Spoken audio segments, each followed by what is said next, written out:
Существует ли идеальная страна? Давайте сегодня поэкспериментируем.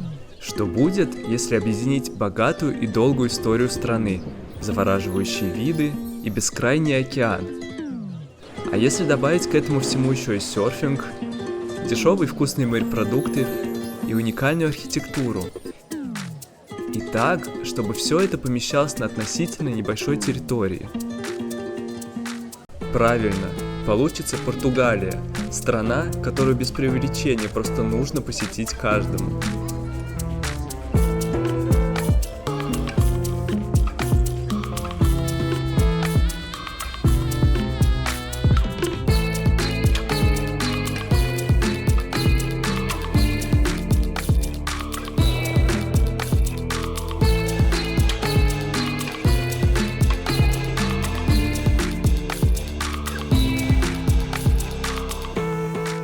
Вообще Португалию часто показывают такой или такой, но мы решили взглянуть на эту страну под несколько другим углом.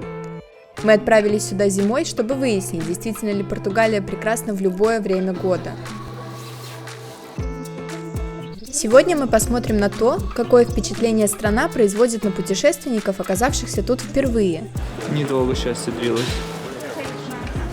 И правда ли это, что попав в Португалию единожды, невозможно не захотеть вернуться сюда снова?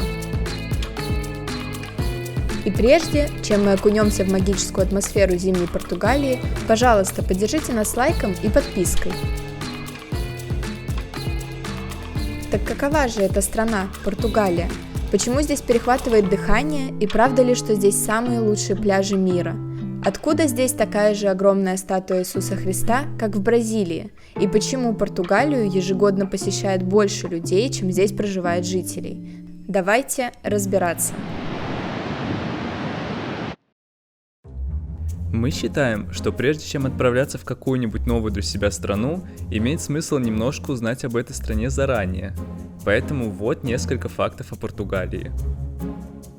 Итак, ни для кого не секрет, что Португалия находится прямо рядом с Испанией на Пиренейском полуострове. Но не все задумывались о том, что Португалия при этом еще и самая западная страна Европы, с самой западной точкой в мысе Рока.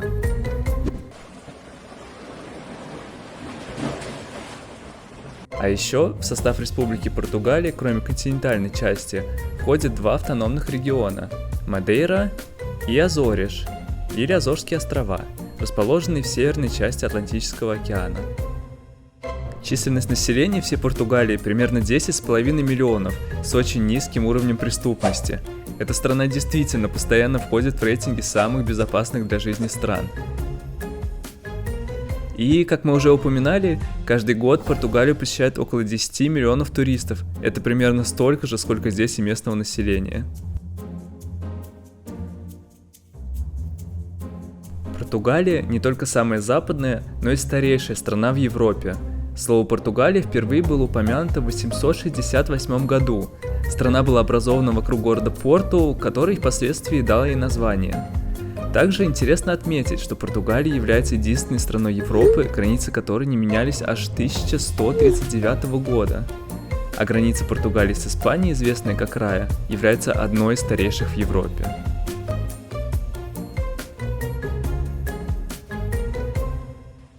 Португалию с двух сторон окружают воды Атлантического океана.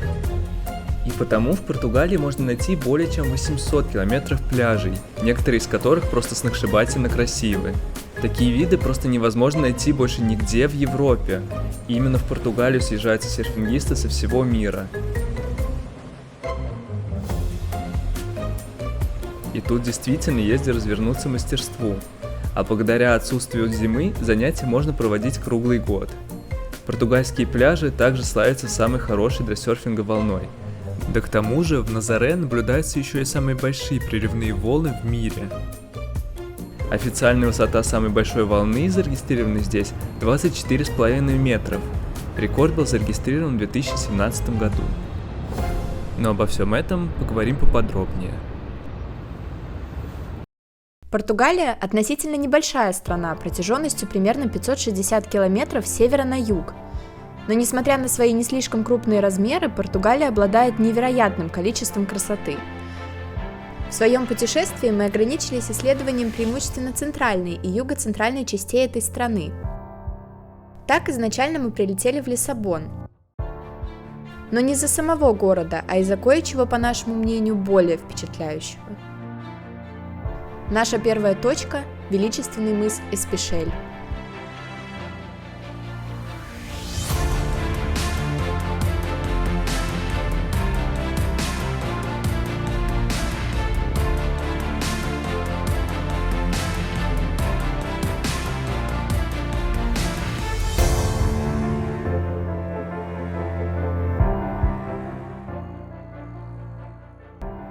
Этот мыс расположен на крайнем западе полуострова Сетубал. Полуостров простирается к юго-западу от Лиссабона и славится своими красивыми прибрежными видами, где сочная зелень сочетается со скалистой местностью медного цвета. Это мой первый раз на океане, именно этом. Я в восторге. Безграничное пространство, и кажется, что это вообще небо, а не вода. Уж слишком большое, не может быть таким. Я в шоке. Конечно же, сюда стоит ехать не чтобы просто полюбоваться маяком. Сюда стоит ехать, чтобы посмотреть на открывающиеся с утеса масштабные виды.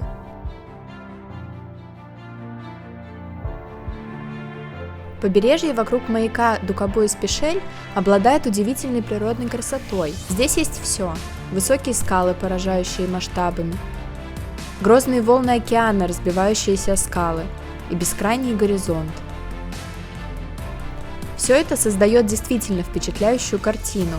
Сами скалы кажутся словно искусственно срезанными каким-то гигантским ножом, и это действительно настолько непривычно, что сначала даже не понимаешь, откуда здесь такие узоры. Рядом с маяком можно обнаружить множество живописных троп, идущих вдоль побережья, что делает это место идеальным для прогулок и наблюдения за природой. Совсем неудивительно, что сегодня это место привлекает туристов своей уникальной атмосферой и панорамными видами.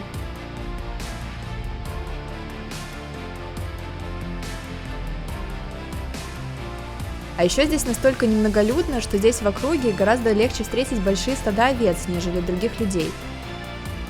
За ними даже можно немножко побегать, пока не заметит пастух. Это место прекрасно подходит для тех, кто обожает спокойствие и умиротворение. И словно приятным бонусом, совсем неподалеку от маяка расположен пляж под названием Praia das Picas. Пляж, ставший для нас первым во время нашего посещения Португалии. Первое, что бросается в глаза при посещении этого пляжа, это его размеры. Пляж настолько длинный, что вообще-то его разбили на несколько пляжей, фактически ничем не разделенных. Эта огромная, покрытая чистым светлым песком территория тянется вдоль океана аж на более чем 30 километров.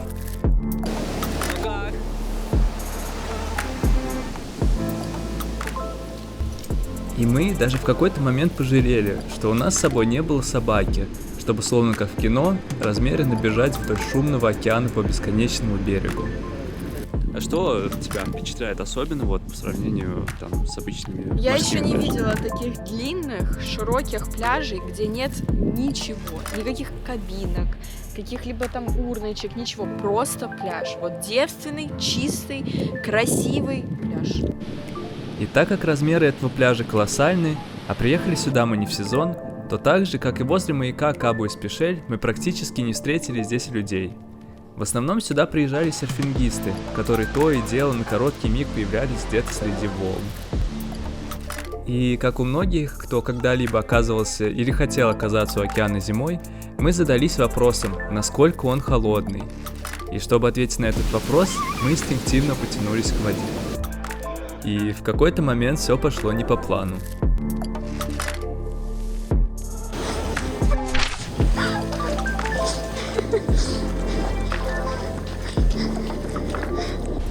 Отвечая на вопрос, нет, здесь океан не слишком холодный даже зимой, но не настолько, чтобы позволить себя катить волной по пояс. Поэтому не стоит недооценивать спокойные размерные покачивания волн в океане, так как они могут оказаться куда больше, чем ожидалось. Я хотела снять зимний океан и на всякий случай сняла обувь. Я по пояс. Но тепло. Теплее, чем море в Греции зимой. Очень классно. Ну а вообще, из-за своей близости к Лиссабону, из-за размеров, качества песка и гипнотизирующих волн, этот пляж точно имеет смысл посетить, оказавшись здесь. И лучше заранее запастись временем, ведь уезжать отсюда точно не захочется. Зимой очень хочется новогоднего настроения. И в Португалии есть одно место, которое является своеобразной столицей местного Рождества. Город Абидос, Абидос. Обидуш.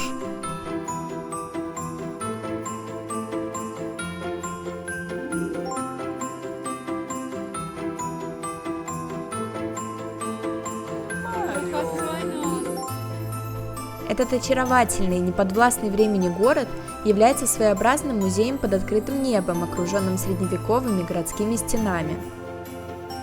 Исторический центр города полностью охватывает главную местную достопримечательность – замок Обидуш, построенный между XII и XIV веками.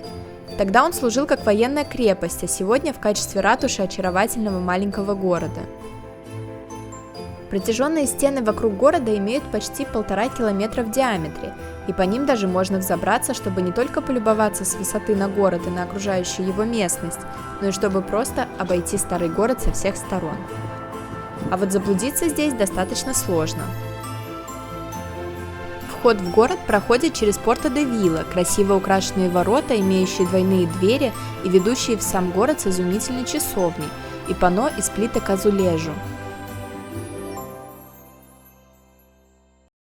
А улицы Обидуша разукрашены многочисленными именами людей, которые здесь живут или просто приезжали сюда. Обидуш невероятно очарователен своим рождественским настроением и предпраздничной суетой. Так, главная улица города, которая ведет к замку, просто напичкана традиционными праздничными украшениями. Тут есть все, начиная от щелкунчиков и заканчивая религиозными статуэтками. Да даже магазин, продающий консервированную рыбу, в это время года оформлен по-особенному.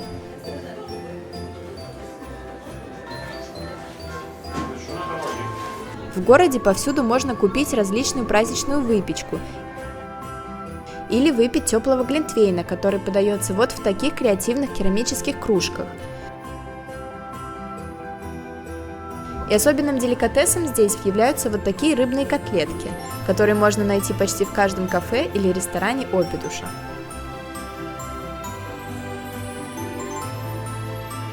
В рождественское время здесь везде звучит музыка, и люди охотно отдаются веселью праздников.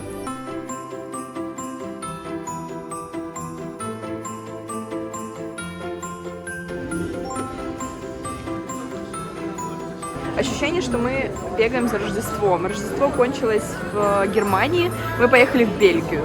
В Бельгии кончилось Рождество, приехали в Португалию, и здесь просто все кишит какими-то рождественскими приколюхами. Супер, супер круто. Поскольку Обидуш небольшой город, его можно полностью осмотреть всего за 2-3 часа.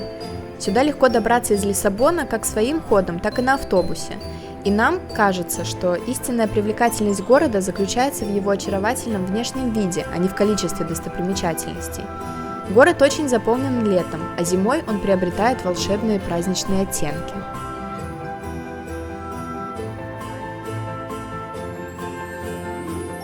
И действительно, рождественский Обидуш – это незабываемое место, которое точно не стоит пропускать на своем маршруте.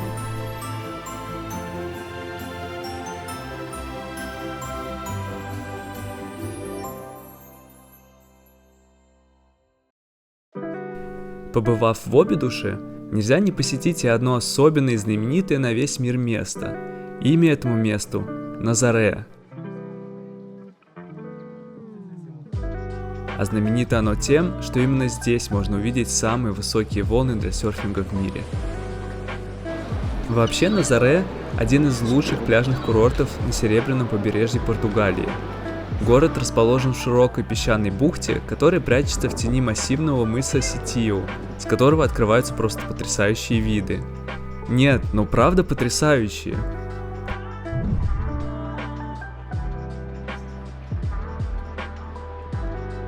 Да и сам пляж рядом с Назаре очень обширный и привлекательный, но приехали мы сюда не ради него. Зимой сюда съезжаются отважные и бесстрашные серфингисты, чтобы покататься на огромных волнах, шумом разбивающихся о берег северного пляжа. И каждый год здесь происходит всемирно известный Tudor Nazare Big Wave Challenge. Это такой этап соревнований мировой лиги серфинга, в котором участвуют лучшие серферы со всего мира. И выглядит это так.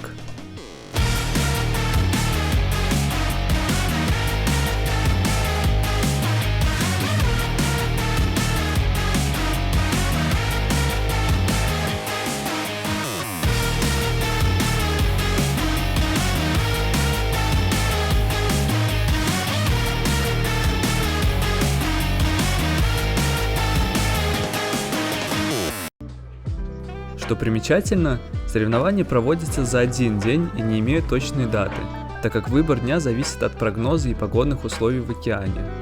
И, собственно, это событие собирает ежегодно более 100 тысяч зрителей. И неудивительно, ведь волны здесь зимой могут достигать более 30 метров, что превышает высоту 10-этажного здания. Они приходят из глубин Атлантического океана и проходят через самый большой в Европе подводный каньон, прежде чем вырваться у его вершины. И да, летом такого здесь не увидеть. Идем к самым большим волнам, но видим пока что волн самых больших нет. Не погода. Но да, все равно они есть, и видно, почему сюда съезжаются все серферы мира на этот прекрасный челлендж, опасный, супер интересный, в котором я бы не стала участвовать, конечно же. Здесь очень много молодых, красивых португальцев и португалек, или португалок. Я не знаю, как правильно говорить португальцы и португальки. Португальцы и португалки. Португаловцы. Португаловчане. Великопортугальцы. Великопортугальцы. Португальцы! На удивление, на протяжении долгой истории местных соревнований тут не случалось происшествий. Вплоть до 2023 года, когда бразильский серфингист Марсио Фрейре, покоряя очередную волну, упал со своей доски и потерял сознание в воде. Реанимировать его не удалось. Но даже несмотря на это, все новые и новые смельчаки стекаются в Назаре каждый год, чтобы доказать всем, что им не страшны эти волны. На самой верхушке мыса Ситиу 17 века стоит форт Святого Мигеля Арканджу, который сегодня стал местом для музея, посвященного экстремальному серфингу в Назаре. Внутри форта собрана внушительная коллекция досок, а с крепостных стен открывается великолепная панорама северного пляжа. Особенно здесь, конечно, выделяется красный цвет маяка прямо внутри форта.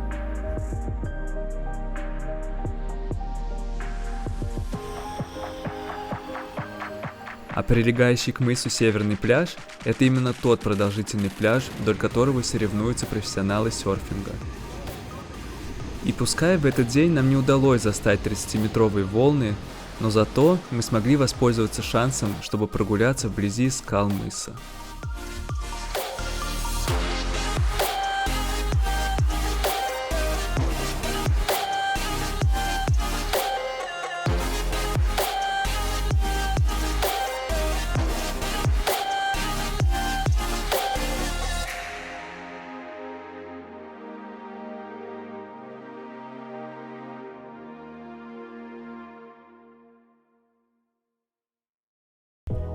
А теперь переместимся на примерно 40 километров на запад от Лиссабона.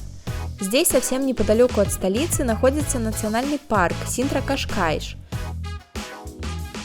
Многим он известен тем, что здесь находится Национальный дворец пены, посещение которого, на удивление, сравнительно дорогое. Мало того, что входной билет во дворец стоит 20 евро с человека, так и трансфер от парковки стоит дополнительные 15 евро. Поэтому надолго мы здесь задерживаться не стали. Вместо этого мы вновь отправились к крышесносным видам, но на этот раз на самой западной точке Европы – Кабо-да-Рока. Этот мыс считается крайней западной точкой континентальной Европы, и во многом это место привлекает множество людей своим географическим значением. Но, как нам кажется, главная причина посетить это место заключается в том, что с Кабо-да-Рока открываются потрясающие виды на бескрайний океан и крутые скалы. Само понимание того, что ты находишься в той точке мира, где впереди тебя находятся тысячи километров океана, потрясает. Ведь когда-то точно так же отсюда вдаль смотрели великие португальские мореплаватели, гадая, есть ли там вдали что-либо еще. На мысе Кабо-да-Рока стоит маяк, который был построен в 1772 году и является одним из старейших в Португалии.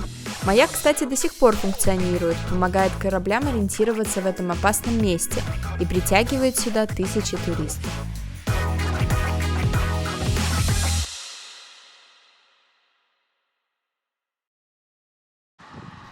Совсем неподалеку от самой западной точки Европы находится еще одно место, которое точно не стоит пропускать в путешествие по этой части Португалии. Азиньяш-ду-Мар – это живописный поселок Португалии и такой волшебный уголок нашей планеты, который расположен на побережье Атлантического океана в том же районе Синтра. Азиньяш-ду-Мар – это ряды белых маленьких домиков с красными крышами, расположенные на крутых скальных обрывах. Это красивые виды на прибрежные утесы и море.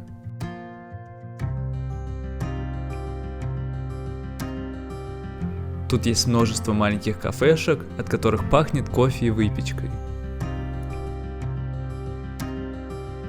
Наслаждаясь прогулкой по узким улочкам Азиньяш-ду-Мара, мы очень быстро попали под очарование этого места. Здесь почти нет туристов и нет никакой суеты. И к тому же, вокруг Азиньяш-ду-Мар тянутся живописные пейзажи. Массивные скалы, возвышающиеся у воды, создают неповторимые образы, играя светом и тенью в течение всего дня.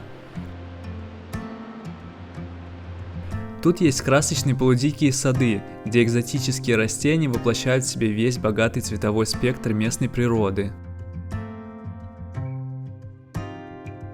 А тропы возле города – это уединенные маршруты для прогулок и наслаждения тишиной. А тот, кто здесь задерживается чуть подольше, может случайно даже найти себе друзей. Португальский пес. Да? Да. Привет, приятель. Спасибо, что поздоровался с нами. Это место действительно расслабляет. Гармония природы и архитектурной красоты делают этот город поистине уникальным местом, куда хочется обязательно вернуться, чтобы насладиться его уникальной эстетикой и умиротворяющей атмосферой. Из-за своего удачного расположения, из-за эстетичности и природы вокруг, этот небольшой город идеален для короткой остановки во время исследования этой части Португалии.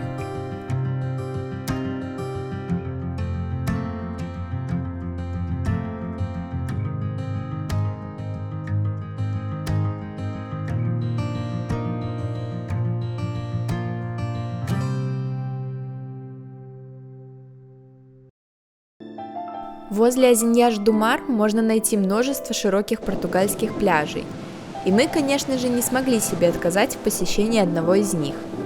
Пляж, на который мы заехали, называется Praia do Guincho.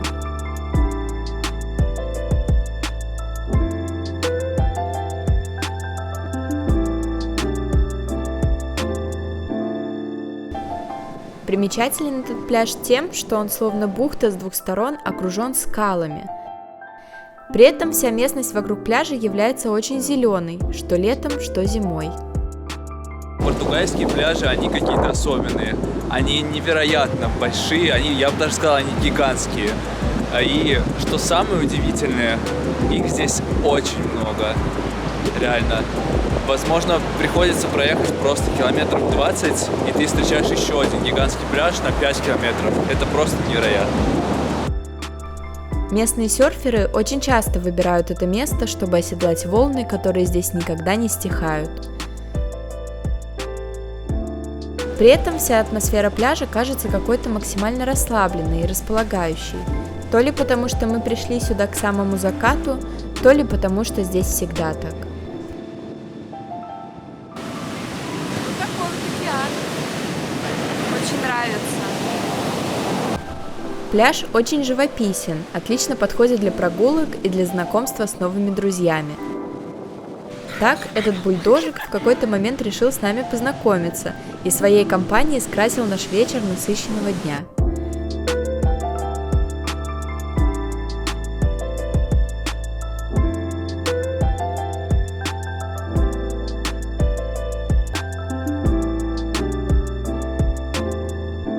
Находясь здесь, ты незаметно для себя осознаешь, что, возможно, вот они, моменты счастья.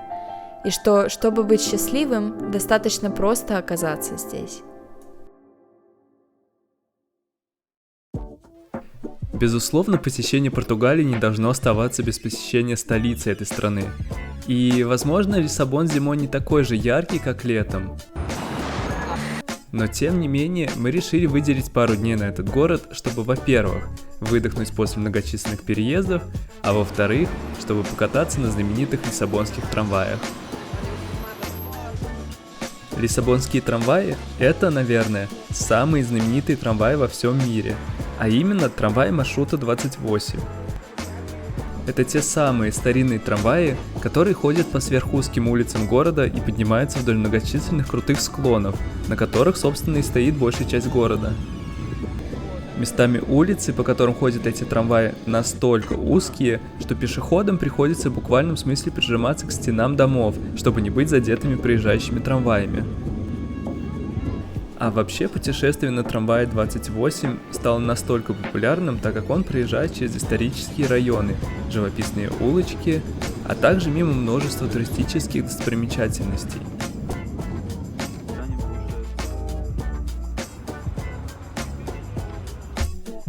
Вагоны трамваев часто имеют старинный дизайн и декор, деревянные отделки, медные оконные решетки и винтажные элементы управления. Это все создает атмосферу старого Лиссабона. И хотя сегодня эти вагоны оснащены Wi-Fi, по ним все же хорошо видно, что катаются они по улицам города не первый век.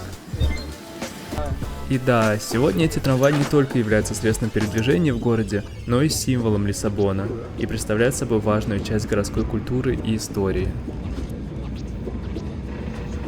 Какое твое ощущение? Как будто в коробке еду. Да? Спичь в коробке? Да, очень тесно и все хрустит, потому что все из дерева. Еще резко дергается. Такое ощущение, будто я еду в бане. Немножко душновато, все из дерева и хрустит. К тому же, в городе есть вот такие маленькие фуникулеры, которые возят желающих вверх и вниз по крутым склонам. Однако, стоит такое удовольствие довольно недешево, но по крайней мере может спасти от утомительных подъемов по крутым склонам.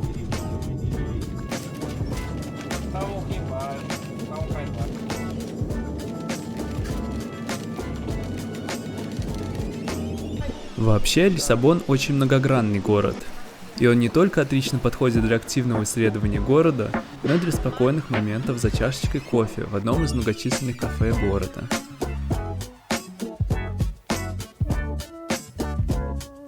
К тому же, не стоит забывать, что Лиссабон – прибрежный город, и что морепродукты здесь стоят очень даже недорого. Огромные лангустины стоят всего 9 евро за килограмм. В том числе и в ресторанах. Определенный must-have. И напоследок, чтобы по-настоящему запомнить этот город, нам захотелось увидеть что-то действительно особенное. Величественный, завораживающий и огромный памятник Христа с разведенными руками видно из разных уголков столицы в радиусе 20 километров. Это статуя Христа Искупителя в Португалии, известная также как Кришту-Рей. Она расположена в городе Алмада, что в 7 километрах от Лиссабона. Спаситель стоит лицом к столице, расправив свои руки в стороны. Он одновременно благословляет всех жителей и символизирует христианский знак – крест. С обзорной площадки открывается чудесная городская панорама и вид на мост 25 апреля, который, кстати, очень напоминает знаменитый Golden Gate Сан-Франциско. Статуя выглядит величественно и поражает масштабами, и в особенности после захода солнца.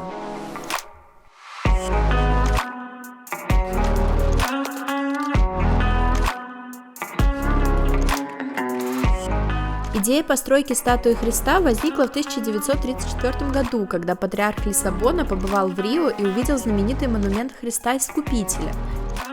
Его настолько поразила статуя, которую было видно почти из любого уголка города, что он всенепременно захотел такую же в Лиссабоне. Вход на территорию статуи Христа свободный, а вот подняться на пьедестал памятника Кришту-Рей можно за 6 евро. Общая высота памятника Христа в Лиссабоне 110 метров, при этом высота самой статуи Иисуса составляет 28 метров. Это всего на 2 метра ниже, чем в Рио-де-Жанейро. Это поистине величественный символ города и настоящее чудо света. Посетив Лиссабон, обязательно не забудьте приехать к Кришту-Рей. Это действительно стоит того.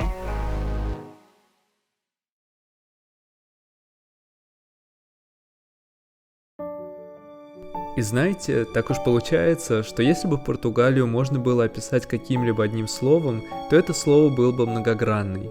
Потому что в этой стране, кажется, можно найти и увидеть абсолютно все, что нужно путешественнику. Всего за несколько дней мы смогли увидеть столько различных сторон Португалии, что мы то и дело думали, что нас уже ничто не способно удивить. Но каждый раз мы ошибались снова и снова.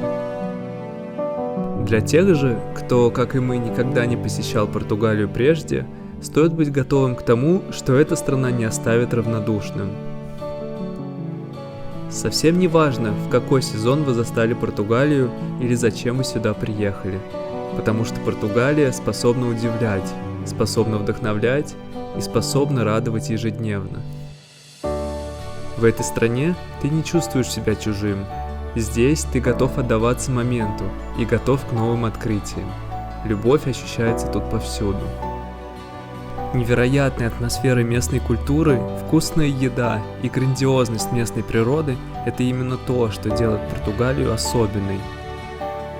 Так идеальна ли эта страна для путешествия? Пожалуй, этот вопрос мы оставим открытым, чтобы каждый имел шанс решить это для себя. Спасибо, что прожили это чудесное и уютное путешествие по зимней Португалии вместе с нами. Мы будем очень рады вашему лайку и подписке. А также поделитесь с нами вашим опытом посещения этой страны. Нам очень интересно. А на этом мы заканчиваем. И увидимся в следующем выпуске.